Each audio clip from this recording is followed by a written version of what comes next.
maybe it was a little bit less of we needed to add or delete some specific services. It was really more about elevation of what they were and how they related to a broader solution. I think a lot of things ultimately within businesses like this get built in silos. There's a web team, there's a client services team or a strategist, there's a research group, there's a design team, and they kind of do their things, or historically they've done their things in those unique silos. What's starting to happen is those things are all starting to coalesce together. They're probably all getting used more frequently in the relationships that we have than just a few things getting clicked together. This is Social Pulse Podcast Agency Edition, your go-to guide to solving your biggest marketing agency challenges authentically. I'm your host, Mike Alton, and each episode is an honest and frank look at what agencies go through, from turning clients to tackling tech and ideas that you can apply to your own business. And now, the rest of today's episode. Welcome back to Social Pulse Podcast Agency Edition, where each and every week we're talking to marketing agencies like you, going through many of the same struggles you're going through and sharing their stories. Subscribe to find in each episode the inspiration, the motivation, and the perspiration that go into growing and scaling agencies like yours. Now, marketing agencies are facing unprecedented pressure to evolve. The methods and strategies that built successful agencies in previous decades, there aren't necessarily the ones that will carry them forward. Technology is advancing at breakneck speed, client expectations are constantly shifting, and the very nature of marketing itself seems to change with each passing quarter. For agency owners who have inherited or acquired established firms, this creates a unique challenge. How do you honor and preserve what made the agency successful while simultaneously transforming it for today's market? Many agency leaders find themselves caught between maintaining stable, long term client relationships and implementing necessary changes to stay competitive. They worry about alienating loyal clients or losing valuable team members while trying to modernize their operations. The question keeps them up at night. How do you update your agency's services, processes, and culture without destroying the foundation that made it successful in the first place? And that's exactly what our guest today has been tackling head on. Jordan Bunning is the president of DDM Marketing and Communications, a full service marketing agency in Grand Rapids, Michigan. Under his leadership, DDM has successfully navigated the transition from traditional marketing approaches to modern digital first strategies while maintaining their core values and client relationships. Today, he'll share his insights on how to execute this delicate balancing act and position your agency for future success. Hey, Jordan, welcome to the show. Thank you, Mike. Pleasure to be here. Thanks. So glad to have you. Now, before we dive into this transformation process, can you give us a brief overview of DDM's history and what the agency looked like when you first took the helm? Sure. DDM started in 1990. It was kind of the anti-agency of the era, where a lot of the fees had been made on markups on media and that kind of a thing. And so it really wanted to be a value-driven organization. It was a convergence actually of two independent companies, one that was much more design focused and another organization that was more marketing strategy and research. What they quickly discovered is they continued to bump into each other and borrow from each other's capabilities. And so they merged those two independent organizations into a single one in the mid 90s. And really kind of this mindset that they were going to be as good as the last project that they did. They were going to charge for time and performance as opposed to that media-based model. I was employee number 6, and so I learned from kind of the ground up, and really kind of an organization that was at the time a little bit of a unique player in the category that I think has kind of become more traditional in the years since then. Nice. And the DDM, what's that stand for? Well, for whatever reason, creative agencies are not a whole lot better than attorneys and CPAs, and naming themselves after the founding partners. So while there was 4 partners in our company, Davison, Beach, McCarthy were 3 out of 4 of the original founders of the company. We got exhausted trying to spell it out and shortened ourselves down to DDM. And kind of work back in the marketing and communications piece of it a little bit more as well. That's amazing. And yeah, that would have made for an awful email address. So excellent choices there. What were the first signs then that the agency needed to evolve? And how did you begin to approach that challenge? Yeah, I think a lot of organizations have seen plateaus in their growth. There are moments where you're kind of doing all the things that feel like are doubles, triples, and home runs to what you're doing, and then there are moments where you kind of flatten out. This organization had become very good at operationalizing a variety of different marketing services, automating information. We work a lot in healthcare and financial services. So, really kind of finding some sweet spots to produce a lot of work in a very predictable and timely way. But the company was kind of experiencing kind of lower and lower margins. A lot of agencies are dealing with that kind of stuff. We were kind of feeling a lot of diminishing cultural experiences.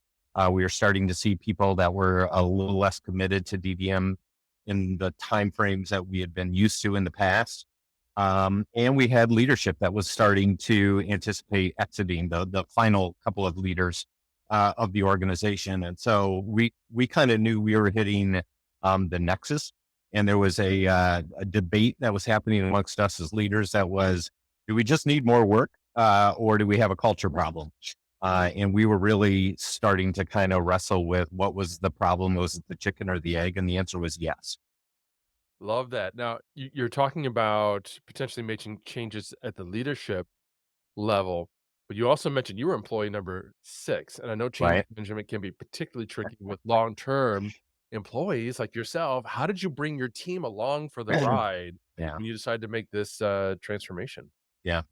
Couple different things. I had, while I was employee number 6, after about 3 years with 3 or 4 years with the agency, I left and I was a product manager in telecom and the dot-com boom and that kind of a thing. And that was great outside experience that I was able to kind of, when I came back to DDM, kind of brought that perspective of the client back, which I just always feel like is invaluable.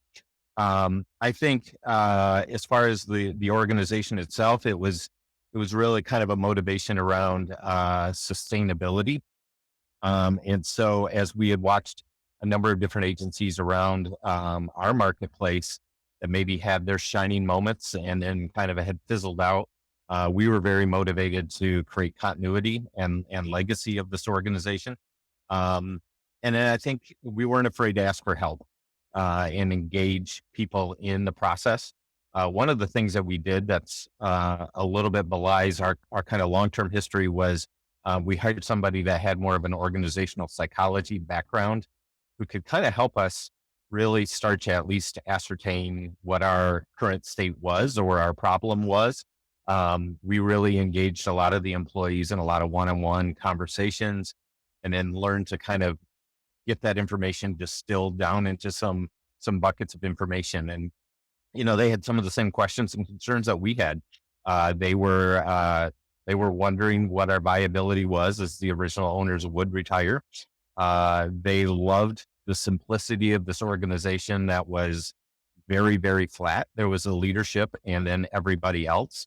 Um, they loved kind of some of the flexibility that we had, but they also kind of wondered how they fit in. They wondered if it was sustainable. And we began to kind of chip away at those things. And frankly, we kind of went through another phase after we learned some of that, where it's like, what do we do with this? How do we actually adapt this organization in a way that makes sense? And we happen to be one of those companies that drank the Kool-Aid and eventually adopted EOS.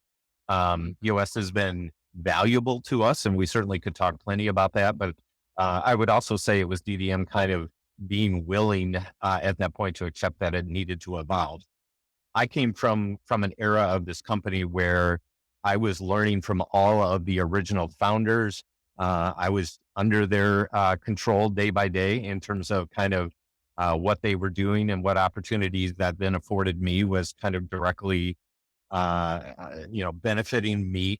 So it was a company that I grew up in a lot of ways, and it was easy to leverage it to my benefit. And being a bit of a curious person and less of a process person, it was fantastic. But it wasn't going to work for a different era, a different group of people who hadn't been baked within the company for as many years as I had. It was very difficult to repeat. And I think it was a part of our challenge that we had to figure out is we needed to take some of the experiences that I had and make it much more accessible for somebody to ramp into DDM and have a shorter term opportunity towards success than the many years of growth that I'd been able to have. So that's what we really set out to do. And that's what ultimately implementing EOS was important for us is we needed to operationalize a company. Um, it really lacked a lot of clarity because we all did things the best way that we could. Um, there wasn't really a DDM standard in a lot of things that we did. And then the other was any disciplines. We really didn't have much for process. We had some, maybe we had written down many years ago, but it wasn't really modern and current. And so all these people that were coming into the organization as we would periodically have growth moments, we're having to kind of find their way in the dark a little bit more. And so those kind of were shining the light on things that everybody could see were problems, and everybody could now participate in the process of problem solving along with us. And so there was a lot more access to the company, even though it felt very foreign. And I think the other piece that you're mentioning is when you take people along, some people loved it. I was amazed at some of the team members, including like our creative team, who actually loved us having a dashboard of performance information. And they suddenly could kind of see how their role tied to what the agency was doing. And then there was people that were solid performers who suddenly felt a very different experience in DDM being more defined. And not everybody loved it. And so there's a transition era where some people choose other things. There are sometimes where DDM helps with its clarity, encourage people to choose other things as well. And so we had to kind of go through that evolution together. But I think we saw a lot of our long-term people who over time, while they were certainly going to be uh, uncomfortable and even doubtful a little bit of some of this framework as it stuck, as we stayed disciplined to it. I think some of those people built their confidence back up in this organization. That's fantastic. We use EOS here at Agorapulse. It's a fantastic operating system for running and managing a business. In fact, for those of you listening, if you're not familiar with that framework for structuring your business operations, we did an entire episode about EOS with Matt Yeah, Hines of Hines Marketing. So we'll link to that in the show notes. You can go back and listen to that episode. Matt is fantastic. We did an exercise, probably just 6 months ago here at Agorapulse, where we went through that roles and responsibilities. I forget exactly what EOS calls it, but you gotta make sure you have, like, the accountability. right people. Mhm. Accountability, yes. Yeah, make sure you have the right people in the right seats, and it's okay if you don't have the right people or the right seats. That's just something you need to think about and work towards. So I'm glad you brought that up. I also loved kind of a takeaway, I think, from what you just shared, which is that you had conversations internally, which is critical, but you also weren't afraid to bring in some outside help and get some direction, some consulting, or some ideas from outside the organization, because we all have to be a little bit humble sometimes and admit we don't always have all the answers. Maybe we've never done this thing before, whatever it is that we're trying to build. So let's get some outside help. I'm wondering, what was the time frame here? How long did this whole process take? Yeah, and kind of tied to that point as we answer that question, I would say, one of the aspirations that I always had was how could we, as a company that was very, very good at various forms of marketing and communication, adopt some of the same business practices and sustainability that a lot of the clients that we were working for Yeah. had in their organizations. And so, to your point, um, I love the people of DDM, and I love the integrity of the leadership, and I aspired to kind of continue to grow the business acumen that just had a lot more headroom for us to go. Um, I would say somewhere in between, I've learned some great lessons that it's easier said than done. So to all due respect to them, but I also feel like we've also learned a lot in the process as well. And so, as far as time frame to implement this effort, it was probably about 4 years. We started this exercise in very late 2018. Um, and we were about a year out from one of our kind of primary leaders, our president, retiring. And I'm thankful for the fact that he was supportive of a process that he wasn't going to be a part of long term. So we already went through one transition there. That rolled us into, after about a year of trying to implement it, smack dab into COVID and the impact of a lot of difficult challenges that all agencies went through. He had just then retired, and so we spent about 6 months in probably some form of survival mode as we were kind of working with our clients. And the thing that we were really working hard on was to make sure that we stayed supportive of our clients as they managed their own budget realities, that we weren't just going to abandon them. So we were as creative as we could be in terms of kind of problem solving. And then that really kind of springboarded us into a very significant growth era for us. And so thankful that EOS was there. It also helped spotlight a lot of areas where we needed to double down and work harder. And so this has been about a 4-year process that we implemented. We were all in, by the way, on how we implemented EOS. So we not only followed all of the principles, we used an implementer as well. We are about a year and a half post implementer process. And the next phase that we're in now is, if we've gone from kind of being a revenue driven organization to a profit driven organization, the next step we've taken by some partnerships that we found through EOS is really in value creation. And so we're really trying to build another level of sustainability into this business that allows a collection of team members and leadership and that kind of a thing to have a very sustainable presence. And it's fun and it's scary all at the same time to kind of take another step, because to your point, you're kind of sharing your baby with others at that point. And I think somebody told me there's actually a book out there called Your Baby is Ugly that really kind of talks about helping organizations share who their identity of their business is with others and getting that input and that perspective back in. It's mostly a good process though that we've been working through, which is you kind of have these moments where somebody introduces a new concept in, you inherently tell yourself all the reasons why it's not going to work.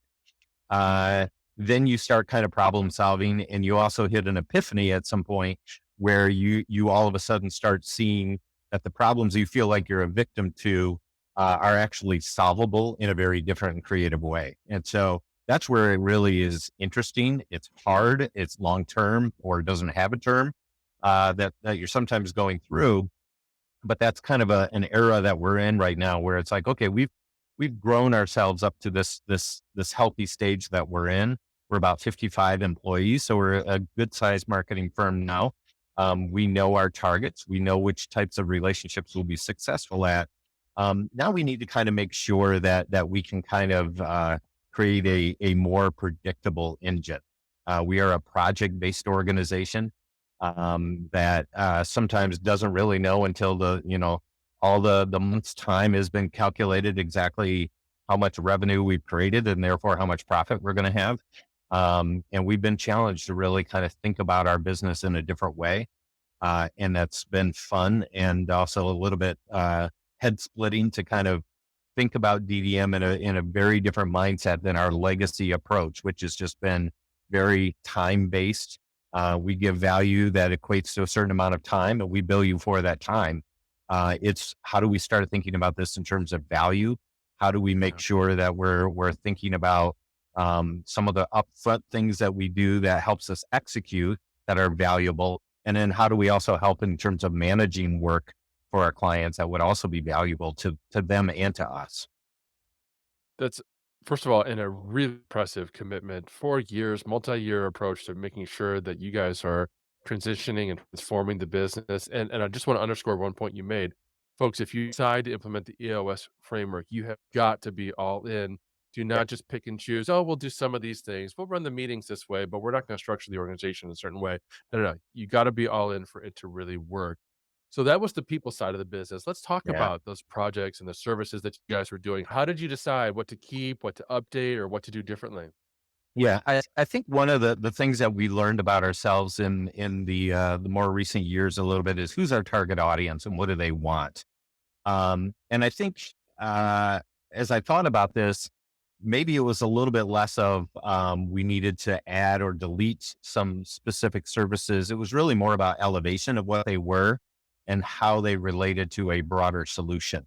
I think a lot of things ultimately within businesses like this get built in silos. There's a web team, there's a client services team or a strategist, there's a research group, there's a design team, and they kind of do their things, or historically they've done their things in those unique silos. What's starting to happen is those things are all starting to coalesce together. Um, they're probably all getting used more frequently in the relationships that we have than just a few things getting clicked together. And so it's us taking the conversation around something like social media to be a part of a bigger content strategy, a website to be part of a broader lead generation effort. All of this data that is now existing around advertising and social media and web presence, bringing that into a dashboard and facilitating more actionable information around what that data is doing. And so for us, it's really been about moving it up the food chain and not thinking about these things as kind of basic, and thinking about them in much more elevated terms. Our strategy or relationship with our clients is really more C-suite focused. And so fundamentally, if you think about the conversations that are happening in the C-suite, they're less interested maybe in some of the more basic marketing metrics, and they're more interested in organizational metrics. In healthcare, they want to know how many patients can they acquire in various categories, or they may say something like covered lives. How many patient interactions do they have around primary care? Um, and so our objectives kind of become their objectives in terms of building our marketing strategies around that whole effort. Love it. That is such a smart approach. Make sure you're talking their language and that you care about the things that your clients care about. Folks, we're Yes. talking with Jordan Bunning about the challenges and opportunities that come with transforming marketing agencies. In a moment, we're going to talk about a critical moment, talking to clients. But first, let's hear from one of our customers at Agora Pulse. One, I love social media. I love what we do. I love one of my sayings is that I feel like we're changing the world one post at a time. And the positivity, it's just, who I am. Currently, we are growing leaps and bounds. We just in the last couple of years have expanded our office. We're getting ready to expand again. We manage over 150 accounts just on Agora Pulse. So it has to be user-friendly for me and everyone that works with it, and it has to be something that I know that I can rely on, that I can trust. Like I said, and the biggest feature that we have is just the dashboard, that it is so easy to use and that anybody can use it. And actually, one of the reasons why I switched from the company that I had used before was that the lack thereof of customer service. It's definitely been, if not the best, one of the best companies to deal with as far as customer service. So, Jordan, let's talk about those clients you mentioned. How did you handle the conversations with them? You're updating your approach. You still want to, ensure them that they're going to receive the same level of care and that sort of thing. How did you talk to them? Yeah. It's a good question. And I think the experience of a lot of our existing clients maybe was much more subtle. They were relationships that we already, valued and really wanted to kind of replicate. And so there were a number of clients that were really our kind of best practice relationships already. What I think we started to do though was take a look at some relationships where maybe we were in a more tactical role and very intentionally trying to talk to them a little bit about elevating some of their efforts to more performance oriented activities. And I think there's kind of a little bit of natural selection that began to happen. It was less intentional about BDM saying you are or you are not a great fit for us. And it became a little bit more of a focus on kind of best case efforts and results. And the majority of the time, our clients valued that conversation to happen. They may or may not have had the immediate budgets to kind of dive into maybe a broader strategy or to implement more complex technologies. But we did start working with them on developing a more of a roadmap and a mindset towards that. And because one of our priorities is to really kind of help them be successful as individuals as well as within their organizations, I think they felt most of the time, like we were kind of aligned in terms of kind of what our goals and outcomes were. I think in a few cases where maybe a client wasn't aligned to that and had a more practical role for DDM, one of two things happened. We either stayed in that role, it was working fine, and there were no issues with it. But in a few cases, again, I think there's a little bit of a maybe just a natural change and evolution towards other resources that could have either been more affordable or more applicable to the types of resources that they need. And that's been fine. We really have felt like we've kind of transitioned most of our relationships. If they did change, and there weren't a lot of them, but if they did change, they felt like they were kind of healthy transitions as opposed to difficult and territorial or anything like that. We've usually been very happy about letting go, handing over assets and files and those kinds of things without any kind of difficulty in the process. A lot of times, relationships that we develop in one era come back around. We are the hotbed of West Michigan NICE. And so our intent of always taking the high road and doing the right things. A lot of our clients sometimes either will cycle back around within the organization they had with DDM, a relationship they had with DDM, or they end up in another place and their needs have changed and evolved to the level where DDM is now a viable solution again.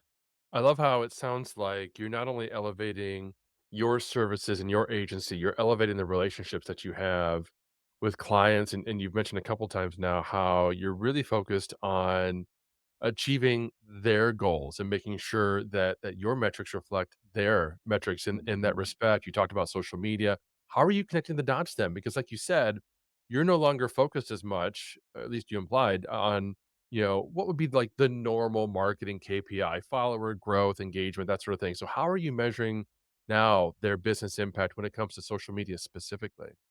We're kind of trying to roll back any of our conversations to kind of first a business priorities and organizational goals that they have, and so ultimately, kind of understanding the bigger atmosphere and ecosystem that they're a part of. Um, with the understanding that we're not trying to kind of control it. We're trying to make sure we align to it. And so we just ask a lot of questions. Part of our approach is really a series of probing questions.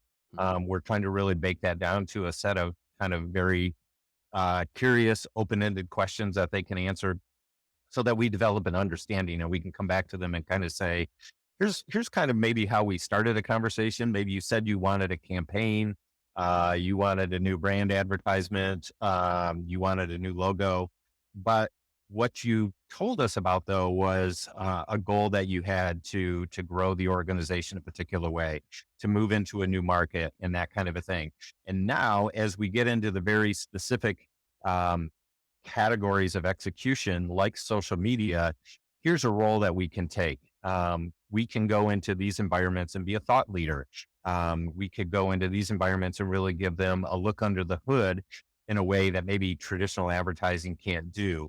And so we really kind of build a series of different messaging pillars, and then we roll those over into which things apply to the audiences that we can reach in different social media environments. And then now you may still have some of those traditional metrics that could be either follows or likes or comments and that kind of a thing. But they also could be linking to some of the broader kind of more lead gen based activities that an organization may want to pay attention to as well. We don't always have seamless connections between some of the marketing metrics and the organizational goals. In healthcare, we're not going to see necessarily um, that trackability all the way across all the different platforms, but we can see trends and we can certainly pay attention to when we're doing these things and we're seeing these kinds of marketing metrics. What is happening with your business metrics on the other side? Are they improving? Are they growing? If we stop, do those things change? And so we start kind of mapping those things against each other at the same time. Love it. So you're starting by really peeling back the layers of Yeah. what they say they want versus what they actually want. Because you're right, clients many times they'll walk into a meeting and they're asking for marketing things, and you need them to be talking about, well, what do they really need as a business? Right. They may not need a campaign. They probably don't need a new logo. What they what they probably need are better connections and goal-driven activities that are gonna impact the actual leads and sales that are coming in for Correct. them. Fantastic. Now, just looking back, what do you think were some of the biggest mistakes or learning moments in this whole journey that's now been you're what, 6 years in now at this point, right? Yeah. Yeah. Yeah, I think there's a series of different kind of learnings that come, and they're more kind of personal perspective. But I think one is kind of living in two different worlds: the past DDM and the new DDM. I think are interesting challenges. I don't know if it's as much a mistake, but I think it is definitely kind of that is a difficult era to kind of have a foot in the two different worlds. And so there is this motivation that I think I've developed over time, which is to probably want to go faster. And I think, that's that has different reactions even within my own organization in terms of speed to change and that kind of a thing. But I think living between two worlds is definitely an interesting challenge that I think we wrestle with. I learned for myself that I think I'm a better at painting the picture, the vision of where we would like to go than actually teaching it. If you would have asked me as we got into this, I could envision myself being very active in a lot of different responsibilities where I'm helping people see a process, see an approach, and effectively do it. And what I really have kind of learned about myself in this process is I have a system that works really well for me. I may not have a system that works for the masses. And we have other people that are really good at seeing what will work for the masses within DDM and how they can actually implement something that more people can see. And so I think for myself, I've learned there's my ability to be successful in a variety of different environments within DDM, and then helping other people be successful are two very different things. And I'm really thankful to have a lot of people around that have a better execution than I was able to envision. And I think that's the last thing is there's always this bit of a challenge of how do we help elevate people. I think you could never explore what a person is capable of soon enough. I really feel like I was afforded early opportunities to either succeed or fail. And I think we live in a slightly different era and time where maybe between the work that we do for the clients that we have, there's more fear of and risk of failure. But I also think, we worry a little bit about the impact of having some failures and how do we use those as teaching and growing opportunities. So I'm still a big fan of when I see somebody, regardless of experience and age and anything else, that a person who shows kind of some of these more intangible skills to kind of nurture and grow those things as early as possible. I think those people are quick to engage, quick to take action, quick to explore when they run into roadblocks on how to solve those things. And sometimes that means they're going to bump into things. And I can only imagine the number of times that I made pretty significant mistakes, but somebody didn't punish me for them, but kind of nurtured me through some of those things. So I want the same for others that I feel like was afforded me was room to grow. Fantastic. And to bring it back to EOS, you're not just the leader, you're the visionary in EOS terms, right? Do you have someone who's a integrator or implementer who's not only helping to make things happen, but also stopping you Yeah, when you hit that impatience and you have too yeah, many ideas? Do yeah. you have someone like that? Yeah, I do. Joanne Gritter is our integrator. She is somebody that was recognized within our organization that had a more practical role. She has more of a design background, but she was also already problem solving within the client group that she had in ways that we recognized were leverageable. So she moved into an operations role.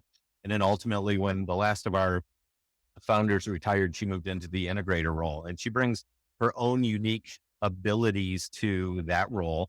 And then in addition to it, the rest of the leadership team also has their own unique skills as well. And so We are hopefully on our best days, not an echo chamber of affirmations, but really kind of challenges with each other. We just had a quarterly meeting last week, and it was probably appropriate that we met in our attorney's office because we had some really great battles, and it was great. And I love the fact that there is enough trust within the leadership team that we can go to battle, and we can be focused on problems and opportunities that we have in front of us, and we don't inherently have to take it personally. I think we all have to work through that in our own moments sometimes, but I think it's a sign of healthiness to be able to kind of um, rattle sabers a little bit just as much as it is to encourage and promote. And more of our time feels like that than it does a battle. But I'm equally thankful for some of the challenges that are there, and they're the boots on the ground. Whether we're talking about speed to implementation, a type of technology, a process that's working, they know it better than I do. And so I'm here to kind of shovel concepts and ideas at them, things that, I get a chance and time and capacity to read or hear about. They have to kind of be the processor a little bit of some of these thoughts and ideas. And so there is appropriate division between church and state if you implement it this way, that I think is helpful. Because you're right. I think a visionary naturally wants to go fast, wants to make changes on a dime, and those kinds of things. And while I'm maybe not a raging visionary, I think there is always a little more of an unrealistic goal than the rest of the organization may have. And so we find a good balance. That's great. And I would say I would go even further as to say that an integrator is absolutely critical because almost everybody listening, you guys are agency owners and executives, you're founders, you are visionaries, you are idea men and women, and you are constantly exposing yourself to what's happening in the wider world and then bringing ideas back to your team, which is fantastic. However, the team can't keep up with all of your ideas. They're going to build, if we're using EOS, they're going to build quarterly rocks and milestones and their plan for what they're going to do over the next 3 weeks. And you can't come into the middle of that plan and give them a whole slew of new ideas and expect them to push back because most of them Correct. won't, because you're the visionary owner, the person they look up to the most in the organization. I've seen it happen personally and with all the other agencies I talk to. Many visionaries don't realize that their subordinates are maybe not necessarily afraid, but certainly reluctant to push back on all their ideas. If you come to them and say, "Hey, I think we should do this," they're naturally going to say, "That's a great idea. Yeah, let's do that. And let's abandon the stuff that we've been working on for the past 6 weeks and turn on a dime." And sometimes that's necessary, but you have to have that person in the organization who can stand up to you and say, "No, no, that's a Q2 thing. That's a Q4 thing. That's a 2026 thing," whatever that is.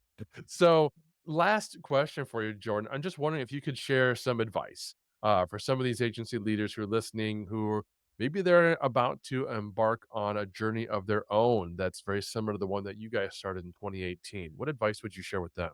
Yeah.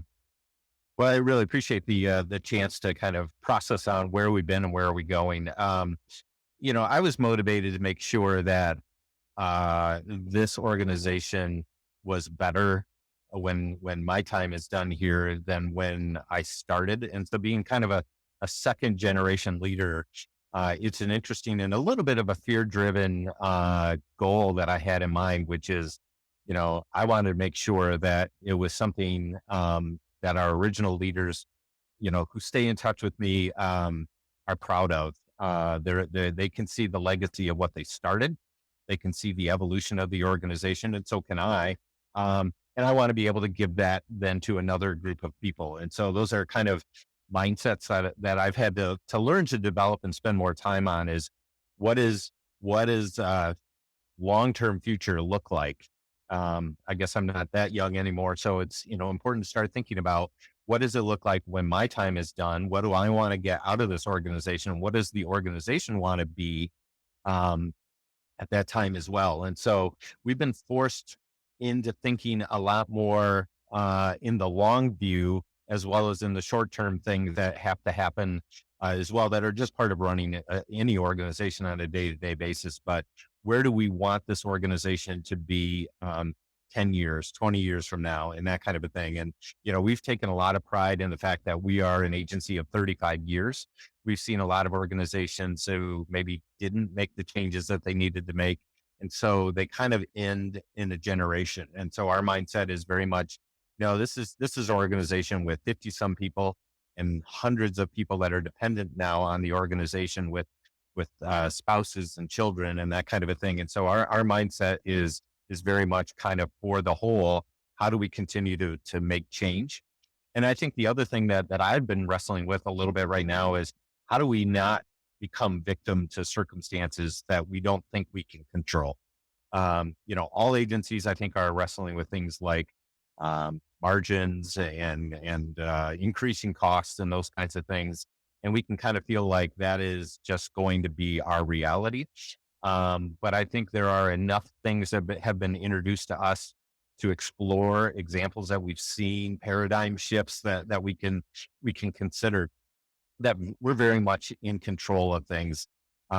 If we choose to develop that mindset. And so I think I'm just really excited for where we're going. This is kind of most hard, challenging and rewarding assignment that I think I've been given to date, is really kind of thinking about the viability of this organization. How is it still meaningful in a different moment in time than when it was created in 1990? I think in a lot of ways, our fundamental beliefs and our core values are the same, but we'll execute in a very different way in a very different time. Love that philosophy. And folks, if you're listening and you're really resonating with what Jordan's talking about, and you have more kinds of questions, the first thing I'll suggest is go back to our very, very first episode with Megan Bowen from Refine Labs, who took over from Chris Walker. And it wasn't quite the same scenario as what Jordan's agency has gone through, but it's still, we talked about a lot of the same themes of changing the organization, changing leadership, and going through some of those challenges. And the second thing is, Jordan, if they want to connect with you or follow you, where should they go to learn more? Sure.